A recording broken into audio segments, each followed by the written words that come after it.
এখন যা বাইরে গরম পড়েছে, এই গরমে রান্নাঘরে রান্না করা যে কী কষ্ট, যারা রান্না করে তারাই বোঝে। রান্নাঘরে থাকতে একদমই ভালো লাগে না।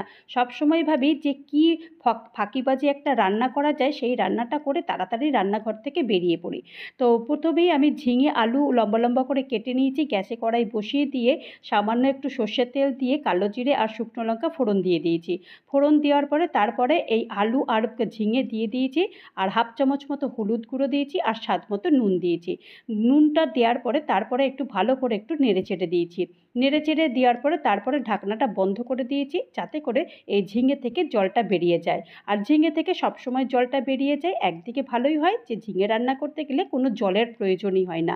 ঝিঙে থেকে যে জলটা বেরোয় সেই জলটা দিয়ে পুরো রান্নাটা হয়ে যায়। আর এখানে একটা মশলা তৈরি করবে। এখানে আমি 4 চামচ মতো পোস্ত নিয়েছি, আর 1 চামচ সাদা তিল, 4টে কাঁচা লঙ্কা, সামান্য জল দিয়ে এটাকে পেস্ট তৈরি করে নিয়েছি। আর এখন এই পেস্টটাই আমি পুরোটাই দিয়ে দিয়েছি। দিয়ে দেওয়ার পর ভালো করে এটাকে নেড়ে চেড়ে দিতে হবে। নেড়ে চেড়ে দেওয়ার পরে সবশেষে যেটা দিতে হবে সেটা হচ্ছে এই সর্ষের তেল। সর্ষের তেলটা না দিলে না এই রান্নাটার স্বাদ একদমই আসে না।